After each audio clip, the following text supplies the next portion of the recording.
What is up? What is up? YouTube, how y'all doing?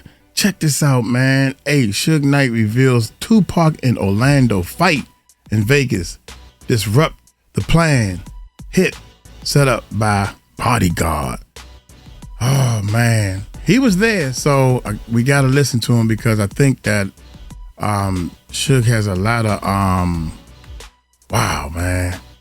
A lot of info on this stuff, man. I don't know. I'm learning. I'm checking this out.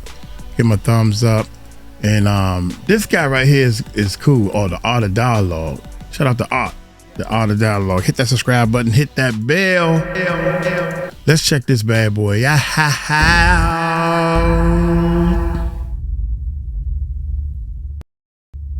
The Art. The Lakewood Mall incident y'all had with Baby Lane. He took a death row chain, right? From Trayvon Lane.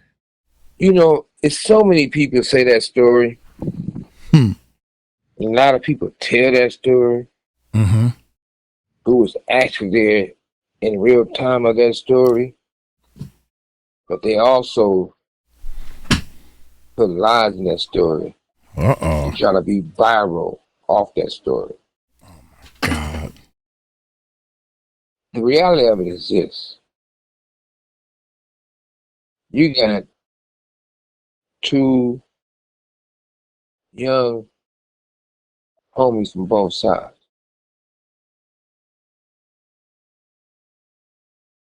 Anytime they see each other and they know each other, it's going to be some type of activities. If you live in a Maryland zip code and have 0 DUIs in the last 5... My bad, y'all. That's my bad. Uncle Mike bad again. God, dog. We're on the wrong channel. Oh, while we here, check out our other channel. We got a new channel that we started, man. It's called Police Beatdown. And Police Beatdown right here. This is our new channel. Shout out to everybody who already subscribed and watching the videos. If you like the body webcam and all kinds of action, real action, right? Go check the channel out, man. Here we go, man. Viral off that story. There we go. Here we go. The reality of it is this. You got two young homies from both sides.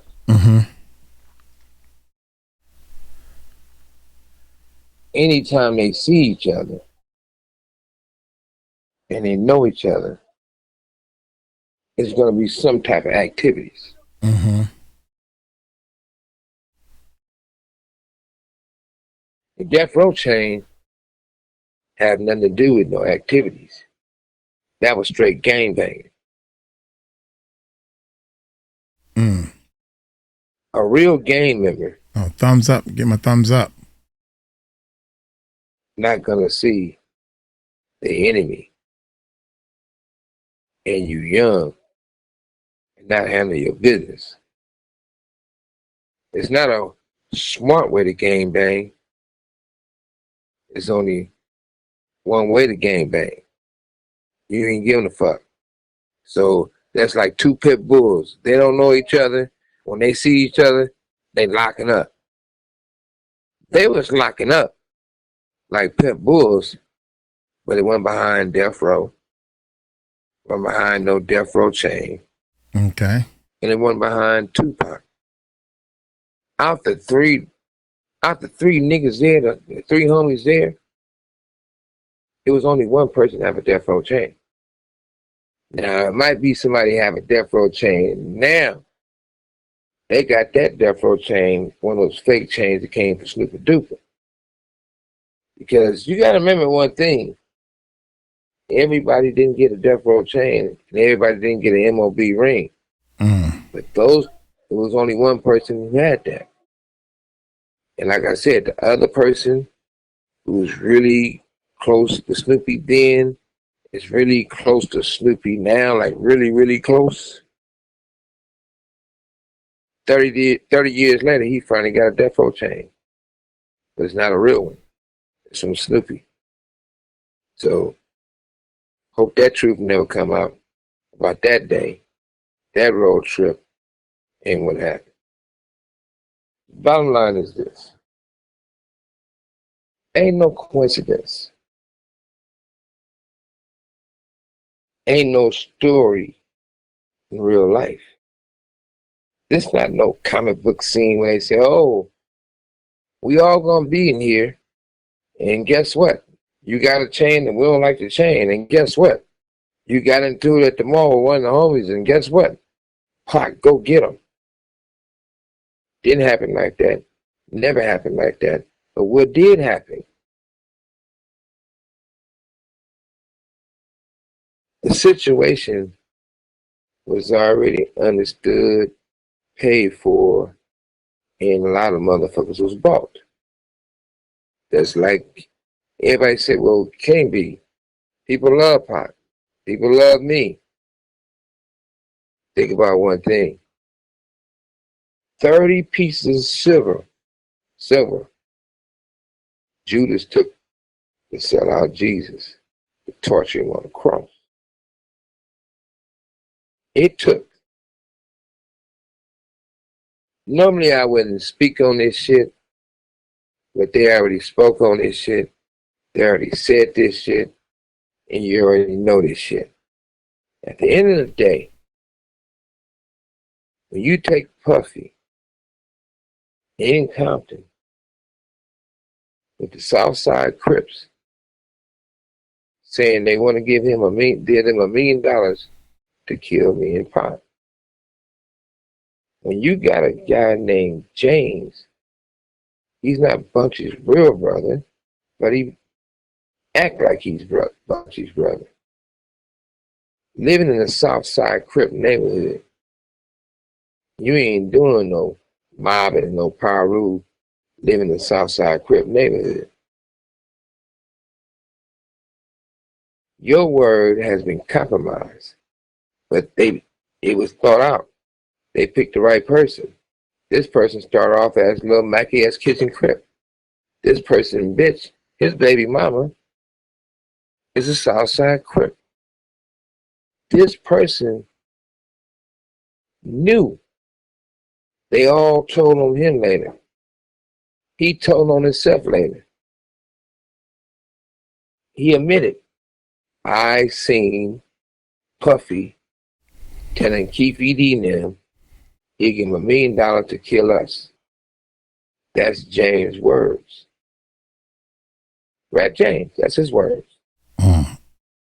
Now, he didn't tell not one of us. He claims he worked for me, never worked for me. But he never had a death row chain. He never had an MOB ring. He never went anywhere with us. But he knew this. And you say Bunchy's your brother? You know where I'm at. Bunchy at. You've been jealous of Bunchy for a long time. It shows because you didn't even tell him. You should at least say, they got $1 million to kill Suge and Tupac. You're going to be with Suge and Tupac no matter what. Watch your back. They're going to be shooting. You never said that to no one. Okay. Now, a certain older officer and a younger officer, they doing security. Their worries is that they wanted to talk to me about me bringing them on for security. I never said I wanted to do security. I had Danny Sneed. He brought them on. But their words is that they had me meet them in a place they was comfortable with, in the Southside Crip neighborhood. That what both of the police said. Once again, Southside Crips and them. If LAPD there, sheriff's off-duty police officer there, how is it these guys is about to fight but don't have a ticket to go to the fight. Mm. Why is it Frank lies and says Baby Lane, who is Lando Anderson, tried to take Tupac chain when he was walking through the MGM to go to the fight? So he comes back the next day, even though it's been said before, but he comes back the next day and said, I got to tell you guys something before we start. They said, you know you sworn in the office? Yes. Yesterday I lied when I said that guy tried to take Tupac's chain. They said, well, why would you lie? He said, because the head security told him to lie. Wow. Now, And this is going to be the when you heartbreak. look at all the boxes to be checked, he ends up on Puffy's desk, security desk, Brad James' desk, some of the homies who were bought out desks. It wasn't no fight over a chain. Mm. Matter of fact, I didn't never find all the real pieces until I paroled from prison and had a conversation with Keffe D face to face. I kept a skybox. At that time, it was a Staples Center. I'm at the game. I smoke cigars. I'm smoking in my skybox. I walk out. I got bitches in my skybox. I'm getting sexual activities in my skybox. But there's no restroom in your skybox. I walk out, wash my dick in the sink, come back out.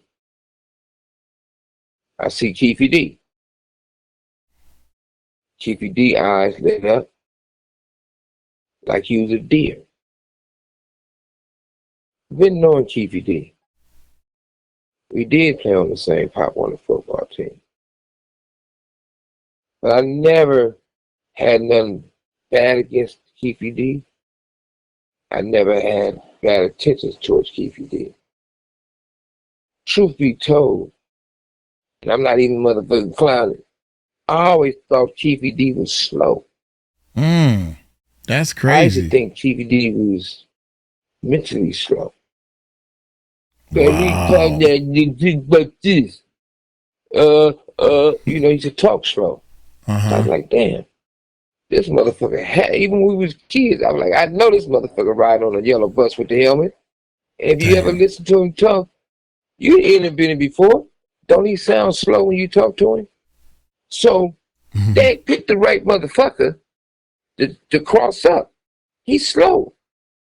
The Cricket Police, Puffy, and the rest of them took advantage of Keffe D. Keffe D's slow.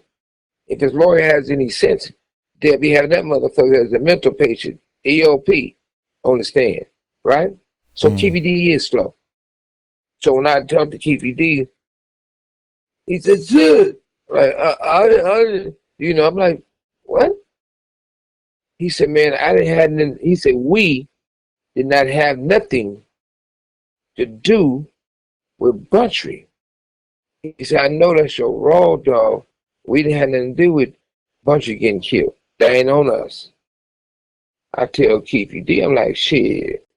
If I thought you had something to do with Buntry, I'll be on you right now. It wouldn't be no conversation to be talking about. Yeah, I know. Right? So I said, but now I felt like I could drag him and be handcuffs and get a parole violation. Or I can have a better conversation in the restroom with him. But he said, I ain't going to the restroom. We can talk about her. So, all right. So I felt that's the opportunity that I would never get in life to hear from his mouth. So I just straight up asked him, shit, you know, I'm arrogant and cocky. He might be slow, but he's still from Compton. Compton niggas is cocky. So I'm like, well, shit, what's up with all this? Right? I would say this. I knew he was telling the truth what he told me. I know he told me from a good place. I know he told me in confidence. I know we talking now, but I wouldn't. I'm the first one that said, hey, free Keffe D. They took advantage of that motherfucker. Keffe D words to my ears was this. The involvement, he said straight up, the dancing boy gave them the bread. They almost had a meeting, and they all participated. He said he needed the bread. He said everybody needs the bread. He said, man, you know I wasn't broke, but that's a lot of motherfucking money. He seen I was getting, my blood was boiling. That's what I say when, you know, a motherfucker on that page and losing it.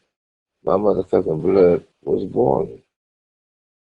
And he said, look, man, just let me finish telling you before you start tripping. I respect that.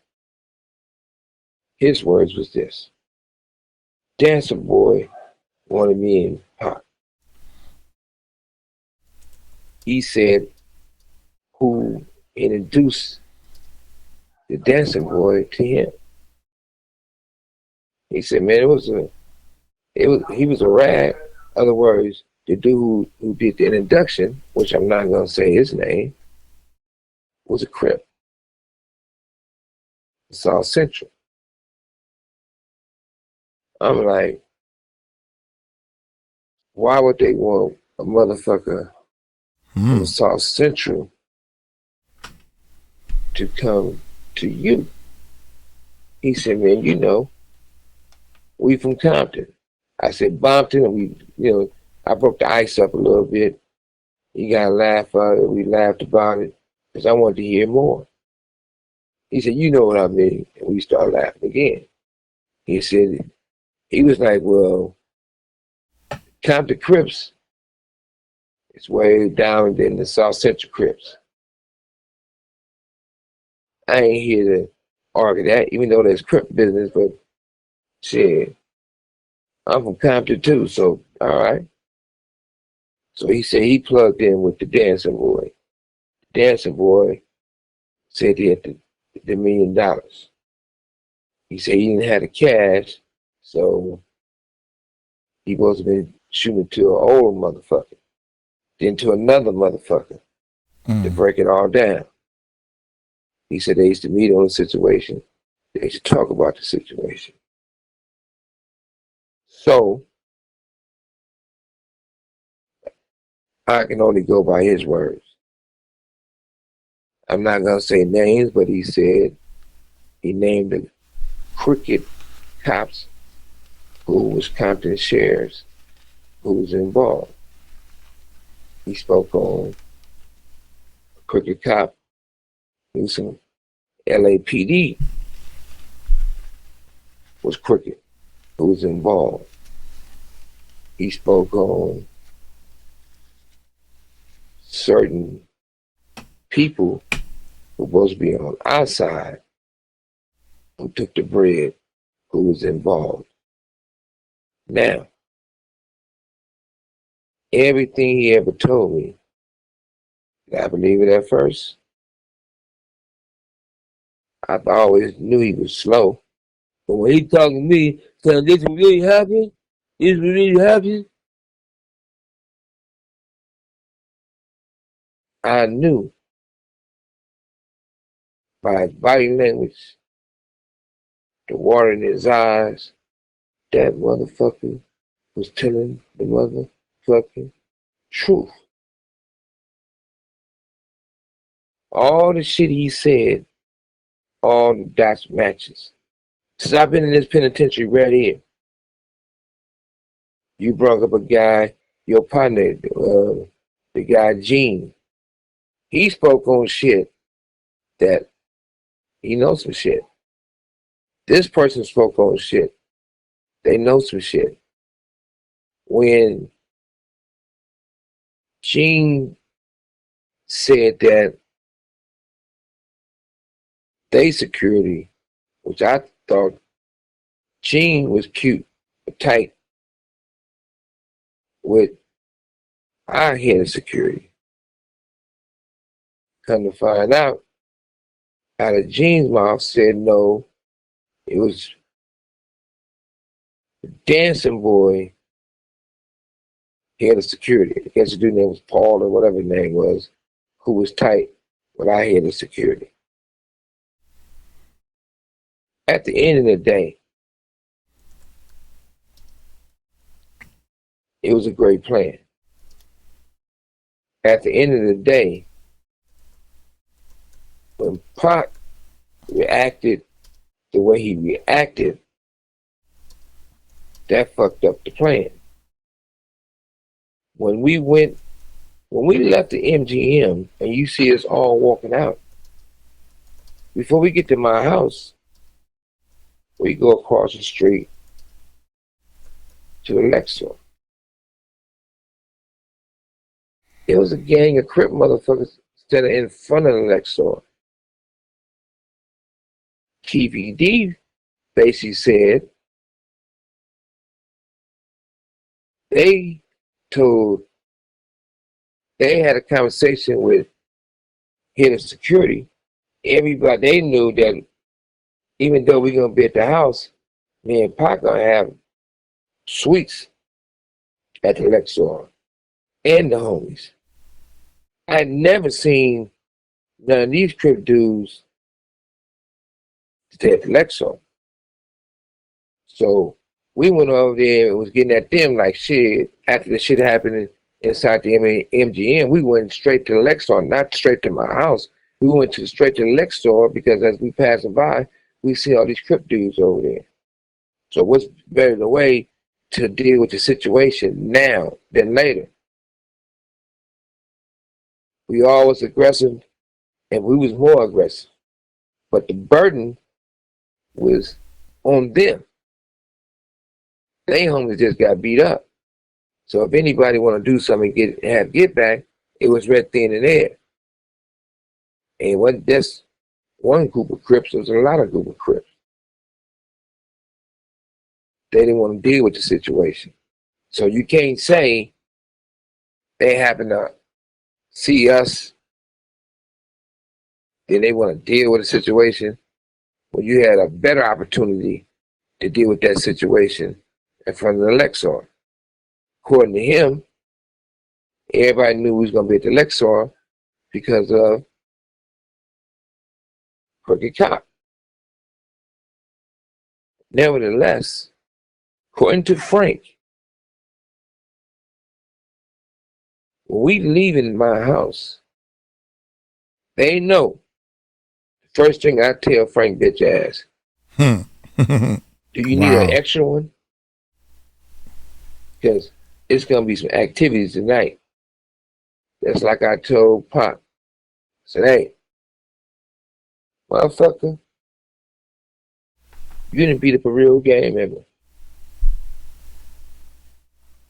He knew that. That's why we went to Lexor and we popped out. Like, shit, the challenge is on. Let's get this shit out the way. Nobody wanted to get it out the way. So when we at the house, I said, hey, Pac was pumped up. He's like, yeah, all those crickets out there, we ain't even that deep. We on some mob shit. They didn't want to do nothing. I said, hey, don't think they're not going to want to strike. I said, but the strike has already been paid for. Because we already knew what the play was. At least we heard what the play was. So I tell Frank, motherfucker, you can You got your burner on you? He said, yeah, we got another one for you. Pop's like, man, why don't you grab one of the K's? He didn't grab no K. He didn't take the extra burner. He didn't even have his burner. Now, I was so aggressive on the motherfucker by telling these motherfuckers to bring more security for Pop. We don't need no motherfucking 12 off-duty police officers in front of my motherfucking club doing valet and all that bullshit. Fuck that club. That motherfucker been burned down. So what? Knows Pac all right. We was late because they never showed up. Pac and myself was gonna go pick up Run DMC. Okay, old school. That night at my club, Club 662, was East Coast night. Every other night, all West Coast performing. That particular night was East Coast night. And who can get the club going, perform all their motherfucking hits in Run DMC. And I paid them in full to come. Now,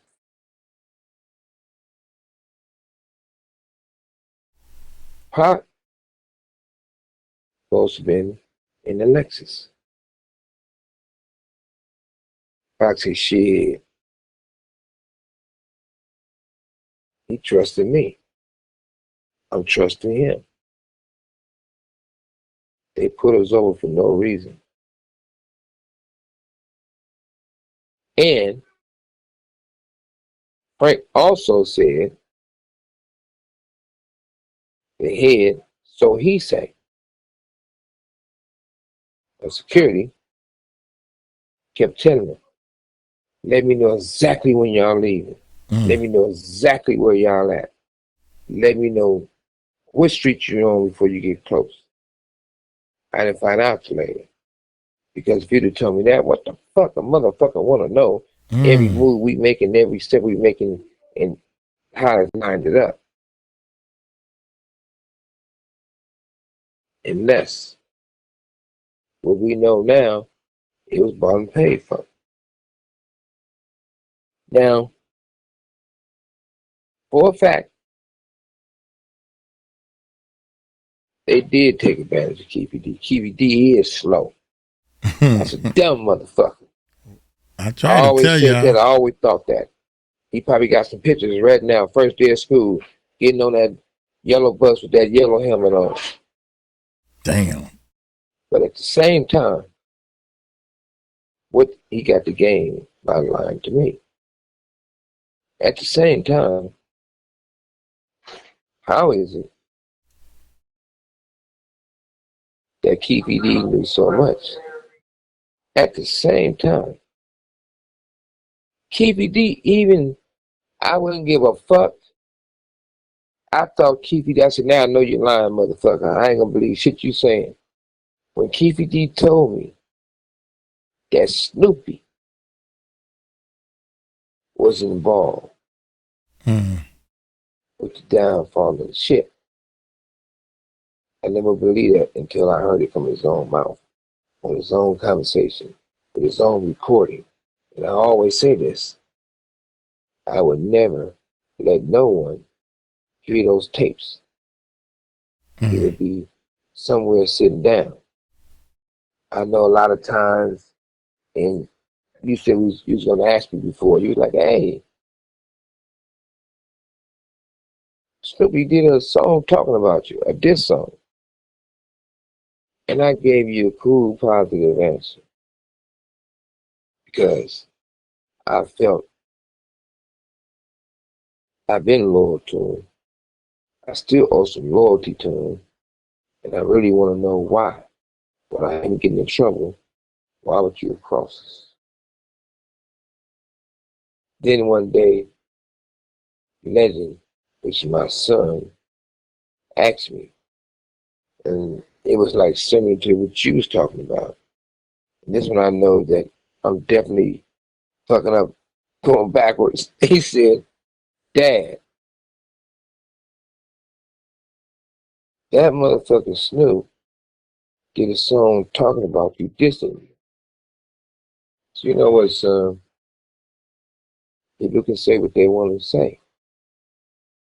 I said, but power is calm. It's not like water. It's not, it's calm. I said, fear is loud and talking and crazy. I feel Snoop is showing out fear. I said, but whenever the opportunity comes is when I'm home and we're in the same room, because we're going to be in the same room sooner or later. I said, I'm just going to ask him, hey, rap that song for me that you was talking about. And I said, as he rapping it to me, I'll be doing the beat. My son was like, Legend's like, Dad, you really gonna let him rap for you? Mm. And he diss you? And you gonna do the beat? See, I'm gonna do the beat. So I'm gonna beat his motherfucking ass. That's what I'm gonna do. And but getting back to the conversation with Keffe D, I actually have a lot of respect for Keffe D for telling me that. Now, okay, I said Keffe D wrong. Yeah, he still got that coming when time presents itself. But I don't want to see him wash away and end up in prison where somebody somewhere gonna make him a pin cushion, right?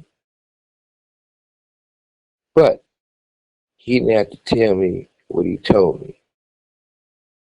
I also had the opportunity. Another motherfucker kept it gangster with me. I was going down Los Angeles, car like called Dream Motors. They had Benzes and BMWs, Sorry. all kind of shit. By the way, if y'all listening, Dream Motors, run me that bread for those cars I took up there and you never paid me for them. You work one of the bitches. Anyway, I see this person, and I didn't pull in Dream Motors. I went all the way around, came back through the alley. When I came through the alley, parked in the alley, when I walked up on this dude, he turned around. You know the old saying, ain't no fun if the rabbit got the gun. And we had a conversation. I got the utmost respect for this dude. This dude that moved on. Rest in peace to the homie. This dude is not from LA. He's from the East Coast. He said, man, he should look. I don't got no gun in the car. I don't got no gun on me. And I think you got the advantage right now. He said, man, I'm sick. I got cancer. Damn. I'm here buying my son a Mercedes when he was buying it. And I ain't gonna lie. That one little thing he said, besides the cancer, is that he buying his son a Mercedes. I'm a very proud father. One of the best things I accomplished in life to become a father and a grandfather. Granddad. This man told me he buying his son a Mercedes. So I'm like, you know what? Put my shirt down, basically, you know? said, man, I hope you beat your cancer. And he told me the whole play. He told me who was involved, who wasn't involved, who passed the check, where the check came from, where the other person had to put a spin on the check. And he the reason that is short. Not gonna say his name. Not gonna. Like, give me like 5 seconds. I said, I won't be the one to spill on his grave. But what he did say is the whole play. In that play, every person name we've been talking about, every name everybody's been talking about is involved in that play. That play cost me freedom, money, companies, damn near my life. And ultimately, it cost Tupac his life. Just like the head of security got Keffe D the book deal. Got Keffe D on the controversial guy. What's his name? Glad, whatever, talks to everybody, but the guy with the nice daughters. Glad, whatever. You got him on that show. So, now, the man who everybody says super duper involved, well, I ain't talking about super duper the rapper, I'm talking about super involved in the assassination of Tupac. My Good bad. morning. Good morning, America, say that. And I got a bullet into my skull. Why would you help this man if you're supposed to hate this man because you say his involvement with the assassination of Tupac?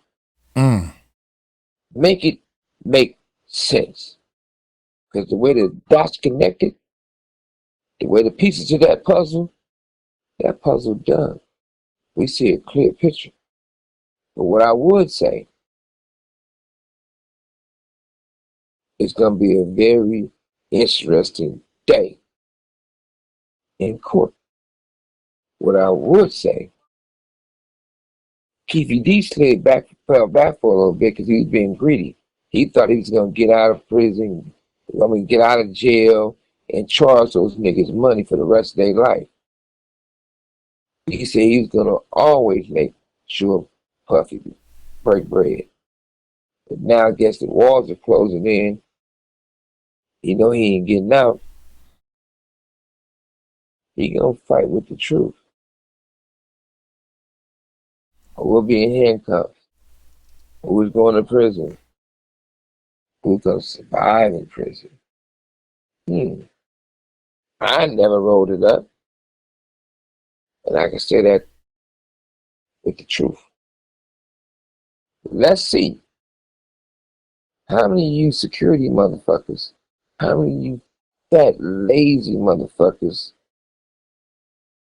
roll the fuck up when you going to sit somewhere for the murder of Tupac? Don't you know? Motherfuckers clap their hands and they think they see Pac. Pac got soldiers all over the world. High places, low places, prison cells, prison yards. Pac said, how long will you mourn me? I say, how long would y'all last? Don't be stupid.